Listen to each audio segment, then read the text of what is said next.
रामकृष्ण हरी नर्मदे हर. आज आहे 18 फेब्रुवारी 2026. आज आमचा पायी नर्मदा परिक्रमेचा 108वा दिवस आहे आणि आम्ही निघालेलो आहोत भिलटदेव या ठिकाणावरून. सकाळचे 6:15 वाजलेले आहेत. तर चला निघूयात, बघू आज काय प्रसंग येतात, काय अनुभव येतात ते. नर्मदे हर. निघालेलो आहोत आम्ही सकाळी पुढच्या मार्गाकडे. सकाळची वेळ आहे आणि अंधारही पडलेला आहे. 6:15 वाजलेले आहेत. नर्मदे हर. आश्रमाच्या आम्ही नुकतंच बाहेर पडलो तितक्या तिथे बाबाजींनी चायप्रसादीसाठी हाक मारलेली आहे. तर सकाळपासून 3 किलोमीटर चालत पुढे आलो. पुढे आल्यानंतर 2 रस्ते फुटलेले आहेत. एक जातो हारदाला आणि एक जातो शिवणी मालवाला. जो शिवणी मालवावरून समोर हारदालाही जातो, पण मोठ्या वाहनांसाठी या ठिकाणावरून हरदाला जातात. पण बरेच परिक्रमावासी जे आहेत ते कन्फ्यूज होतील की हरदा मार्गे निघतील, पण या मार्गे आश्रम नाहीत. तर सरळ मार्गाने निघायचं. तो बायपास आहे आणि या रूटने जास्त आश्रम आहेत. तर शिवणी मालवा मार्गे जायचं. थोडंसं पुढे आलो आणि आम्ही आता बनापुरा गावामध्ये प्रवेश केलेला आहे. सकाळचे 7:30 वाजलेले आहे आणि 2 दिवस झालं थंडीचं प्रमाण जे आहे ते वाढलेलं आहे पहिल्यापेक्षाही. म्हणजे काही दिवसांपूर्वी थोडीशी गरमी होती, तर आता थंडी वाढलेली आहे. बनापुरा गावात सकाळी एंट्री झालेली आहे आमची आणि निघल्यापासून हे पहिलंच गाव लागलेलं आहे मोठं. त्याच्या पुढे शिवणी मालवा म्हणून तालुका आहे. बघा, थंडी एवढी वाढली, शेकोटी करून सगळे बसायला लागलेत. दुपारची गरमी होते, सकाळची थंडी. पानापुरा सोडून आम्ही शिवणी मालवामध्ये आता प्रवेश केलेला आहे आणि या तालुक्याच्या बाहेर पडायला जवळजवळ आम्हाला 2-2.5 तास लागतील. एवढा मोठा हा तालुका आहे. तर शिवणी मालवातून जात असताना जे व्रजसजी बाबा जे आहेत ते जशी मी नर्मदा परिक्रमेसाठी निघले तसे त्यांचे मला मेसेज आणि कॉल, तुम्ही जेव्हा पण जब भी आओगे दीदी आप मुझे बताना, शिवणी मालवा रुक जाना. अब ऐसे बोलते थे ना हर मेसेज पर. तर जेव्हा ते म्हणायचे की या थांबा, आणि आता असंच अचानक झालं की मी त्यांना कॉल करत होते, फोनही लागला नाही. पण शेवटी मैयाच्या नशिबात होतं आणि आमच्याही नशिबात होतं की एक भेट घडवावी म्हणून. तर येता आम्ही सहज इथे या स्वीट होममध्ये एक वस्तू घेण्यासाठी थांबलो. अचानक त्यांनी आम्हाला बघितलं आणि आमची अशी सुंदर अशी भेट झालेली आहे. नर्मदे हर. 7:30 वाजता आम्ही शिवणी मालवा तालुक्यात प्रवेश केला होता. 7:30, 8:30, 9:30 आता 10 वाजलेले आहेत. तर बाहेर आल्यानंतर आम्ही इथे आता बसलेलो आहोत.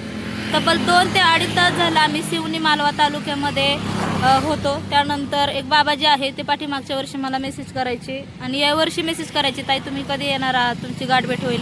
आज म्हटले भोजन प्रसादी करून जा, पण आम्ही जास्त लोक आहोत आणि सकाळची वेळ होती, अंतरही कापणं गरजेचं होतं. त्याच्यामुळे आम्ही त्यांच्याकडून थोडासा प्रसाद घेऊन पुढे निघालेलो आहोत. पुढे आल्यानंतर इथे झाडाखाली विश्रांती केलेली आहे आम्ही.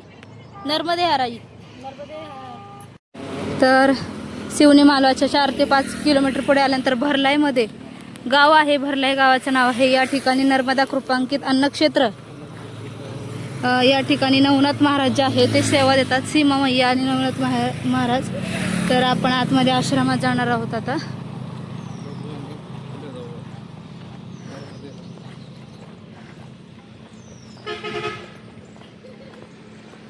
त्याच्याच कडेला आश्रम आहे आणि आम्ही आश्रमात आलेलो आहोत इथे. तर चला आतमध्ये जाऊयात आपण. आतमध्ये आल्यानंतर बालभोगसाठी बसवलेले आहे आणि सगळे परिक्रमावासी बालभोग करण्यासाठी बसलेले आहेत. नर्मदे हर. महाराष्ट्रीयन पद्धतीचं आज भोजन प्रसादी.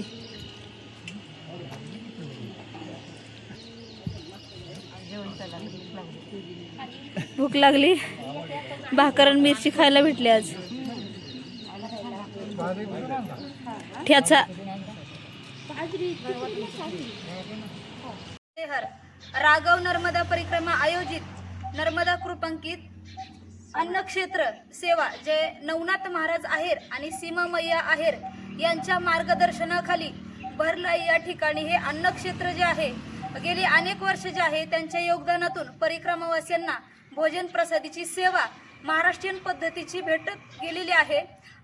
2022 साली त्याच्या अगोदरही अमरकंटकमध्ये त्यांची सेवा सुरू होती आणि गेली 3 ते 4 वर्ष झाले भरलाई या ठिकाणी भोजन प्रसादीची सेवा जी आहे ती परिक्रमावासियांना भेटते आणि एकदम महाराष्ट्रीयन पद्धतीचं उत्तम असं भोजन प्रसादीचं जेवण आहे. म्हणजे गावरान पद्धतीचं जेवण म्हणू शकतो आपण त्याला. बाजरीची भाकरी, त्यानंतर बेसन पिठलं, मटकीची भाजी, ठेचा, हिरव्या मिरचीचा ठेचा, शेंगदाण्याचा ठेचा, त्याच्यानंतर भुगा. इतका सुंदर आज आमची भोजन प्रसादी झालेली आहे. आल्यानंतर इतकं छान वाटलं. म्हणजे आज आमचा 108वा नर्मदा परिक्रमेचा दिवस आहे. 108 दिवसात आम्ही भोजन प्रसादीचा आनंदही घेतला, पण त्याच्या डबल टिबलने आज या ठिकाणी जो आनंद वेगळाच होता आपल्या घरच्या. म्हणजे आणि आल्यानंतरही बाबाजींनी, मैया आहेत, त्यांनी एवढी सुंदर आमची या ठिकाणी सेवा केली. नुसतं भोजन प्रसादी दिलं नाही तर त्याच्यामध्ये प्रेमही आम्हाला दाखवलेलं आहे. सुंदर अशी बाजरीची भाकरी, त्याच्यानंतर मटकीची भाजी, ठेचा, लोणचं, त्यानंतर पुन्हा भुगा दिलेला आहे खायला. आणि त्यांच्याकडून अशीच सेवा घडत राहो. आणि महाराजांनी खूप सुंदर अशी सेवा केलेली आहे. एकच सांगेल की पैशाचं दान करतात, पण ते जे कोणी दान घेतं एवढं त्याला महत्त्व देत नाही. कपड्याचं दान केलं जातं, वस्त्रदान, कोणी महत्त्व देत नाही. पण त्या प्रत्येक दानाने आत्मा आणि संतुष्ट होत नाही माणूस एक प्रकारे.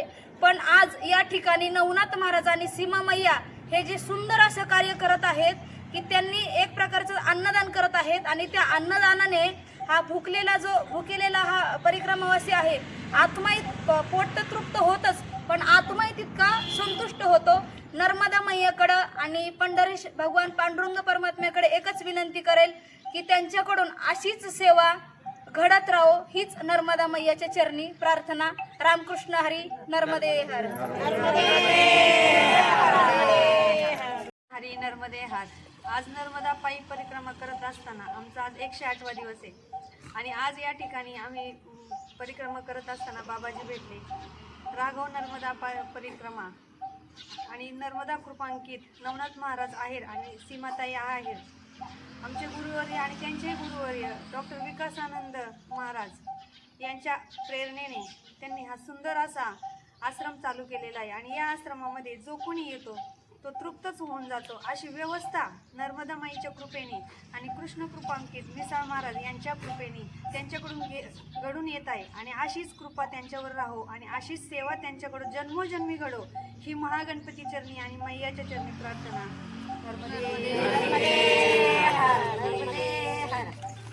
आश्रमाच्या आतील आणि सभोवतालचा आणि सेवेकरी जे आहेत खूप छान आणि खूप सुंदर आहेत. गवळण मावशी, कसं वाटलं छान वाटतं. भाकर खाऊन आज? भाकर असा पोट आनंदाने पोट भरलं. हिरव्या मिरचीचा ठेचा कसा वाटला? लई छान वाटला. मनासारखं जेवण भेटलं? मनासारखं वाटलं. नर्मदे हर. नर्मदे हर. इथे सगळं नर्मदे हर. कसं वाटलं आज? सुंदर जेवण होतं. आता असं वाटतं ते झोप येते एवढं जेवण जेवलोय आम्ही. गुंगी यायला लागली. खूप छान ठेचा आणि भाकरी एवढी छान होती. त्या मैया जबरदस्त करून नको नको म्हणताना अर्धी भाकरी जास्त खाऊ घातली. साक्षात भाकरी केलेल्या ज्या मैया आहेत त्यांना खरंच मी अन्नपूर्णा मैयाची उपमा देईल की त्यांच्या हातातून असंच अन्नदान आणि सेवा घडत राहो. नर्मदे हर. नर्मदे हर.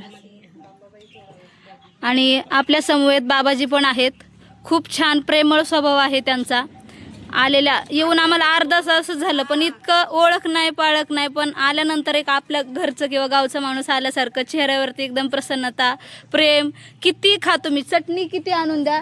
ठेचा संपला होता तरी बाबाजींनी मैयांनी तिकडे जाऊन आतमध्ये एक पटकन 5 मिनिटात पंगत चालू असताना ठेचा बनवून दिला. खूप छान. तुमच्या हातातून अशीच सेवा घडत राहू अशी मैयाचरणी प्रार्थना.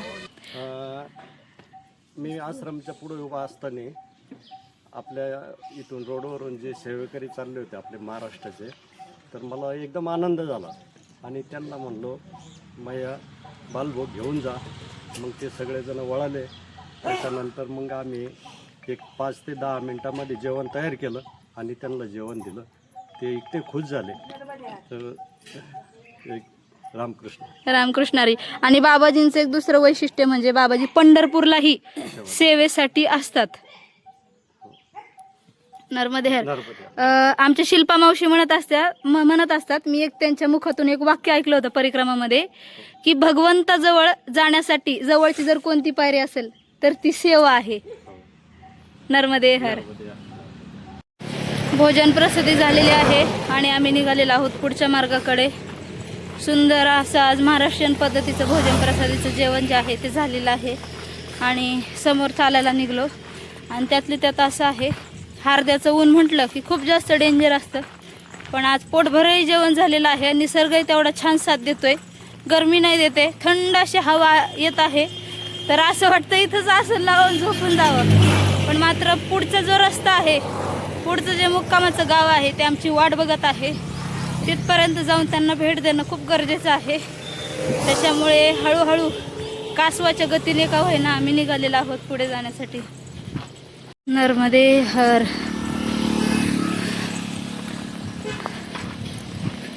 दुपारची वेळ झालेली आहे, 12:30 पावणे 1 झालेले आहेत आणि आम्ही आता रावण पिपल या गावामध्ये आलेलो आहोत. इथे रावण पिपल लिहिलेलं आहे, पण खरं तर पाठीवरती रावण पिपल गाव लिहिलेलं होतं. पुढे आलो आम्ही, खूप ऊन झालेलं आहे आणि इथे उन्हाला विश्रांतीसाठी बसलो. तर बसल्यानंतर पाठीमागे जे बाबा जे आहेत त्यांनी आम्हाला आता बिस्किट दिलेलं आहे आणि त्याच्यासमोर इथे परिक्रमावासी बसलेले आहेत. त्यांनी आम्हाला उन्हाची थंड अशी पाण्याची बॉटल आणून दिलेली आहे. तर आम्ही आता पाणी घेतो, थोडा वेळ विश्रांती करतो, निघतो पुढे. नर्मदे हर बाबाजी. थोडा वेळ आम्ही विश्रांती केली आणि विश्रांती करून पुढे निघालो. पुढे आल्यानंतर आम्हाला इथे बावडिया भाऊ गावाचं नाव आहे, बावडिया भाऊ हे गाव लागलेलं आहे. आम्ही समोर चाललेलो आहोत. आता आम्ही पुढे चालून आल्यानंतर इथे पेट्रोल पंप लागलेला आहे आणि विश्रांतीला बसलेलो आहोत. तर आपले महाराष्ट्रातील काही परिक्रमावासी आहेत जे सुरुवातीपासून आपल्या पुढे मागे चालत असतात. तर आपण आता बसल्या बसल्या थोडीशी ऊनही होतं आणि थोडं विश्रांतीला बसलो. म्हटलं आता तुमचा आता परिक्रमा संपत येणार आहे. 150 किलोमीटरचा प्रवास जो आहे तो आता पूर्णत्वाला आलेला आहे. तोपर्यंत आपण त्यांचा थोडक्यात काय जे आहे अनुभव घेऊयात. तर आपल्या समवेत आहेत अहिल्यानगरमधील पाथर्डी तालुक्यातील मैया आहेत. आपण त्यांचा अनुभव घेणार आहोत. नर्मदे हर मैया. नर्मदे हर. नाव काय आपलं? सुभद्रा रोहिदास गर्जे, राहणार पाडळी, तालुका पाथर्डी, जिल्हा अहमदनगर. वय किती तुमचं? 58. मग नर्मदा परिक्रमेची आवड कशी काय निर्माण झाली तुम्हाला? अनुभव सांगत होते लोक, करायला पाहिजे पायी. मग हे समाधान होती, काय जे पाहिजे ते आपल्याला भेटतं. मग कधी तुम्ही नर्मदा परिक्रमा करण्याचं ठरवलं होतं? गेल्या वर्षी. मग घरच्यांनी पाठवलं? हो. परवानगी? नाही, अगोदर आहे ना, सुनाला माहिती होतं मोबाईल मध्ये बघून सुन जा म्हणली. परंतु माझा मुलगा म्हणायचा नको एवढ्या लांब जायचं, एकटी कशी करणार, पाय दुखतायत. पण तुम्ही म्हणायचे माझी मैया आहे, मैयावर भरोसा आहे माझा, मैयाबरोबर पाय नीट करेल माझी. आणि मग त्यांनी मी मैयाला विनवणी केली, हात जोडले, माझ्या मुलाला आज्ञा कर, मैया माझ्या मुलाला आज्ञा दे, मला परिक्रमेला जाऊ दे म्हणून. 8च दिवसामध्ये तिने माझ्या मुलाचं नाव मन फिरवलं आणि मुलांनी पाठवलं. परिक्रमेला आले. वाट लावायला आला तो गाडीत बसून देईपर्यंत. मग परिक्रमेला आल्यानंतर इथं रोज 30-35 चालावं हे तुम्हाला माहित होतं? 30 चालावं लागतं, कधी 35 चालावं लागतं, किंवा एवढं स्ट्रगल करून आपल्याला डोंगरातून, शुल्पानी झाडीतून किंवा मैयाच्या किनाऱ्यावरून चालावं लागतं हे तुम्हाला माहित होतं? हो, गेल्या वर्षी अनुभवावरून गेल्या वर्षी पण आलेली ना मी. पायी होते की गेल्या वर्षी आपण भेटले. हा. म्हणजे नाही, मी तुम्हाला जेव्हा पहिल्या परिक्रमेचा अनुभव विचारते. पहिल्या परिक्रमेचा अनुभव आला, चांगला आला, परंतु मध्येच पाय दुखायला लागले होते आणि अशी थोडी बसने थोडी पायी केली. आता या वर्षी पूर्णच पायी. काही त्रास आतापर्यंत काहीच मैयानी तर काहीच त्रास होऊ दिला नाही. नर्मदे हार केलं ना. बरं, नर्मदा मैया अशी कोणती गोष्ट कमी पडू दिली का मैयाने आतापर्यंत? अजिबात नाही. जे मागितलं ते भेटतेच. आज आपण म्हणलं ना आम्हाला हे नाहीये का लगेच ते उद्या भेटतंय. म्हणजे नर्मदा इच्छा पूर्ण करते. इच्छा पूर्ण करणारी नर्मदा मैया आहे. नर्मदा खंडातलं जी लोक सेवा देतात त्यांच्याबद्दल काय सांगणार तुम्ही? म्हणजे एकदम एकदम मनापासून सेवा देतात. अजिबात त्याच्यामध्ये काहीही शंका घेण्याचं कारण नाहीये. आणि आपण कुठलीही वस्तू आपण बॅगी म्हणा, पॉकेट म्हणा, मोबाईल म्हणा, जिथे ठेवताना तिथे कोणीही हात लावत नाही. एवढे माणसं चांगले आहे तिकडे. म्हणजे नर्मदा खंडात जर बघितलं तर प्रेम, माया, जिव्हाळा तितकाच जास्त प्रमाणात आहे.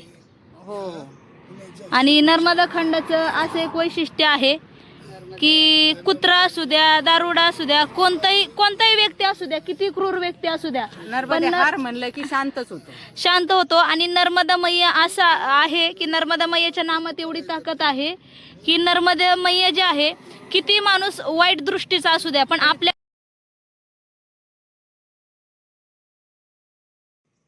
नर्मदे हार.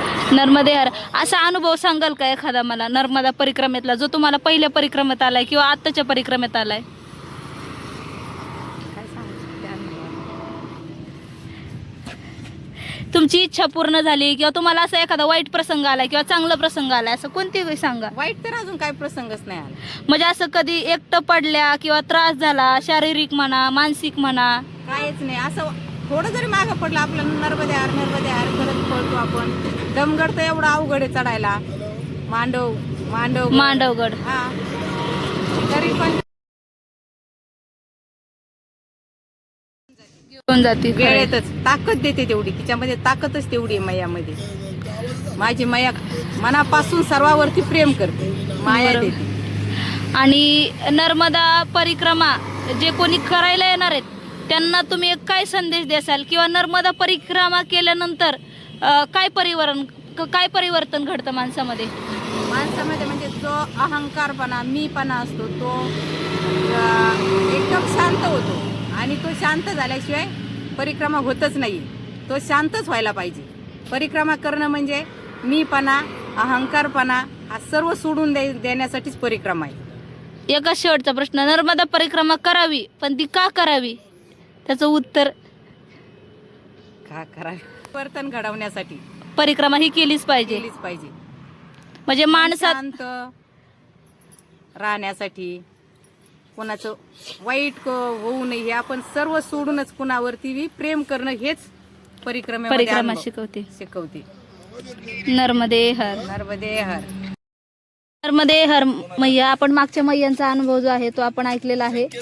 आता दुसऱ्या मैया आहेत, आपण त्यांचाही अनुभव ऐकणार आहोत. नर्मदे हर मैया. नर्मदे हर. कुठल्या आहेत आपण? शिरूर, पुणा. तर नर्मदा परिक्रमाविषयी जर तुमचा अनुभव आहे पूर्ण, आता 3-3.5 महिने झाले असतील कदाचित, तर थोडक्यात अनुभव सांगायचा झाला तर काय सांगणार? माझं नाव मीना भगवान गायकवाड, राहणार शिरूर. परिक्रमेचा अनुभव असा म्हणजे मैयाला, नर्मदा मैयाला अंतच नाही. काय तिच्याविषयी बोलायचं आणि काय हे म्हणजे किती बोललं तरी ते कमीच आहे आपल्याला.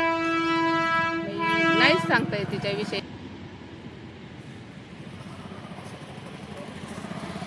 मैयाला हा अंतच नाही. आपण किती सांगायचा प्रयत्न केला तरी ते कमीच आहे. तिच्याविषयी बोलणं म्हणजे हे कमीच आहे. आणि अनुभव सांगायचा म्हटलं तर मला 2 महिन्यापूर्वी असे जुलाब लागले होते. जुलाब आणि उलट्या का मी 1 सेकंद सुद्धा बसू शकत नव्हते. पाणी पिले तरी पाणी पडत होतं, अशी तरा होती माझी. तरी पण मी रोज 25 किलोमीटर चालत होते. आणि नंतर दवाखान्यात गेल्यानंतर डॉक्टरांना मला ॲडमिट करा, मला सलाईन करा म्हटलं. पण डॉक्टरने BP वगैरे सगळं माझा चेक केला, पूर्ण नॉर्मल होतं. डॉक्टर म्हणले ॲडमिट करायची काहीच गरज नाही म्हटली, बिंदास जावं म्हटलं. तुम्ही एकच गोळी दिली मला, त्या गोळीमध्ये मी पूर्ण क्लिअर झाले. म्हणजे मला परत याचा त्रासच झाला नाही कुठल्या गोष्टीचा. म्हणजे अनुभव तर सेकंदाला तिचे अनुभव आहेत. किती म्हणजे अनुभव सांगायचं म्हणजे ती पूर्णच होणार नाही किती सांगितले अनुभव तिचे. नर्मदा मैयाचा एक मोठा अनुभव आहे की आतापर्यंत एकही दिवस कोणी उपाशी राहिलेलं नाही. एवढं नर्मदा मैयाच्या नावात ताकद आहे, दरार आहे तेवढा. आणि नाव घेतलं तरी आपल्याला म्हणजे कुठली गोष्टीची अडचण आली तरी ती सेकंदात लगेच बाजूला होती, दूर होती ती अडचण. कुठलीच अडचण आपल्याला भासू देत नाही ती. शुल्पानी झाडीतला एखादा अनुभव? तुमची पहिलीच परिक्रमा आहे? पहिलीच परिक्रमा. शुल्पानी झाडीतून आले का 52 गजा मार्गे? नाही, शुल्पानी झाडीतूनच आलो आम्ही. म्हणजे ते आम्हाला यायचं नव्हतं, मला तरी यायचं नव्हतं, माझ्या मिस्टरांना यायचं होतं. ते म्हणले आपण जायचं. मी म्हणायची नाही, कारण इतके लोकांचे ऐकलं मी का तिथून जर तुम्ही गेले तर पुढं पाहिले तर मागं बघता येत नाही. मग दरे आहेत, असं आहे तसं. त्याच्यामुळे मी घाबरले, म्हटलं नको आपल्याला जायला. पण ते म्हणले नाही जायचं. काही मैयाची पण इच्छा असेल का मला तिथूनच न्यायचं. मला कळलंच नाही का ती शुल्पानी कधी येऊन गेले, ते खप्परमाळ कधी येऊन गेलं ते. म्हणजे मी ती अशी चढत गेले का मला दम लागला नाही, घाम आला नाही, तहान लागली नाही. बसलो आम्ही थोडं 2-3 वेळा ते ठिकठिकाणी 5-5 मिनटं बसलो. पण जेव्हा पूर्ण हे खप्परमाळ चढून गेल्याच्या नंतर तिथं कळलं का हे आपण खप्परमाळ चढलो म्हणून. सनी सगळ्यांनी म्हणजे असा जल्लोष केला का खप्परमाळ आपण पार केलं.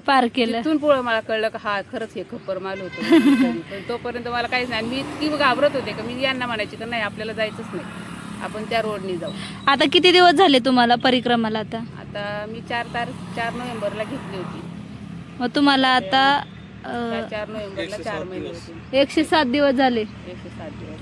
मग आता जवळजवळ आपला बघायला गेलं तर 150 किलोमीटरचा प्रवास राहिलाय. 160-170. तर आता काही दिवसात म्हणजे 5 ते 6 दिवसात मैयाला सोडून आपल्याला लांब जायचंय. कसं वाटतंय? म्हणजे आताच असं म्हणजे नाही का भरून येते का आपण म्हणजे नाही का तिला सोडून जातोय असं. म्हणजे मनात जरी शंका आली तरी ते म्हणजे अंगावर काटा येतोय का आपण कसं तिला सोडून जातो. माया दिली खूप मैयाने. माया प्रेम जिव्हाळा फक्त नर्मदा खंडात आहे. तर नर्मदा बाई प्रेम करणार म्हणजे किती कोणी प्रेम करणार असेल तर तिच्या इतकं म्हणजे नाही कोणी करू शकत. आजकालच्या जगात म्हटलं तर कोणी कोणासाठी नाही करू शकत. घरचे सुद्धा नाही करत एवढी सेवा. आणि पाहिजे ते सगळं जे आपल्या मनात आहे ते आपल्याला 1-2 मिनिटामध्ये लगेच पुढं म्हणजे तयार असते. कुठे अडचण म्हणजे नाही येऊन देते. नर्मदे हर. मध्ये तर दुसरे बाबा जे आहेत हे बोजडे तालुका कोपरगाव जिल्हा अहिल्यानगर. वय किती बाबा आता? 70 वय. मग त्रास काहीच नाही. पहिली परिक्रमा आहे. मग किती दिवस झाले आता निघून? निघून काय 19 तारखेला निघालो म्हणजे आता हप्ता चालू आहे. 19 नोव्हेंबरला. असं काहीतरी आहे म्हणजे हा दिवाळीच्या नंतर 19 नोव्हेंबरला. आतापर्यंत एवढं डोंगर शुरपानीतून आले. हा शुरपानीतून काय त्रास? काहीच नाही, फक्त मायेचं नाव घ्यायचं आणि वर चढायचं. गुडघे वगैरे काय? काहीच नाही, तकलीफ नाही, काय गोळी नाही, गाळी नाही, काहीच नाही. काही त्रास नाही. काहीच नाही. कमी कशाची? कमी कशाचीच नाही, जेवणाची नाही, कायची नाही, काही नाही. फक्त मायेचं नाव घ्यायचं. तिथं अन्न मिळेलच पाहिजे. आणि प्रत्येक ठिकाणी फोटो आहेच मैयाचा. मायेचं. हा अनुभव एखादा काय सांगाल? असं तुम्हाला काय एखादा अनुभव घडला? काहीच नाही, अजिबात नाही. अनुभव म्हणजे नाव घेतलं की तिथं अन्न मिळेलच पाहिजे. हाच मोठा अनुभव. हा एक दिवशी एकटाच होतो, मायेचं नाव घ्यायचो. पुढं जेवण मिळेल, पुढं मिळेल, एका ठिकाणी मिळेल जेवण. बोलवलं. आणि आता 5-6 दिवसात मैयाला सोडून जायचे, कसं वाटतंय? बरोबर नाही वाटत. परत करण्याची इच्छा? विचार आहे, पण आता मैया जर बोलवलं तर वय साथ देईल का? वय आता काय सांगता येईल. मयाची इच्छा असेल तर. आणि ते बी तुमच्यासारख्याने मला सांगितलं की बा आपलं यायचं का माझ्या संग. बरं, मग आता तुम्ही बघायला गेला तर तुमचं वय वर्ष 70 आहे. मग तुम्ही एवढं वर्ष का आले नाही? म्हणजे आत्ताच का आले? म्हणजे आत्ता कळलं का परिक्रमेबद्दल? मग काय आता जेवणीत कळत नाही. संसाराचा व्याप मागा असतो. हा आणि तुमच्यासारख्याने सांगितलं, एकदा सांगितलं चालतो का? चाल, कारण दिंड्याची सवय आहे ना मला चालायची. हा. मी म्हणलं चालू तुम्ही चालायला काय. नर्मदे हर. मी परिक्रमावाशांचा थोडा अनुभव घेतला आणि निघालो पुढे आल्यानंतर आता जिथे मुक्काम करायचं आहे ते टिमरणी गाव आलेलं आहे. इतकं प्रचंड प्रमाणात ऊन आहे, अक्षरशः माझं हा डोळा आणि हे डोकं एक साईड इतकं दुखायला लागलं आहे. समोरून सगळा प्रकाश डोळ्यावरती येतो. उष्णताही जास्त आहे, त्याच्यामुळे व्हिडिओ मी काही घेतला नाही. डायरेक्ट इथे गावात आल्यानंतर आता हा व्हिडिओ घेतलेला आहे. टिमरणी गावात प्रवेश केलेला आहे आणि आज आमचा हा 30 ते 31 किलोमीटरचा प्रवास जो आहे तो पूर्ण झालेला आहे. टिमरणी गाव आहे हे.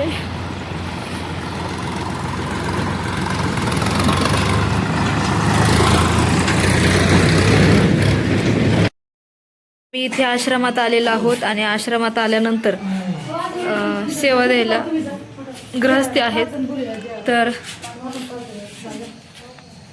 बाकीचे परिक्रमावासी आल्यानंतर विश्रांती करतायत आणि आता भोजन प्रसादीची वेळ झालेली आहे, तर आम्ही निघालेलो आहोत भोजन प्रसादी करण्यासाठी.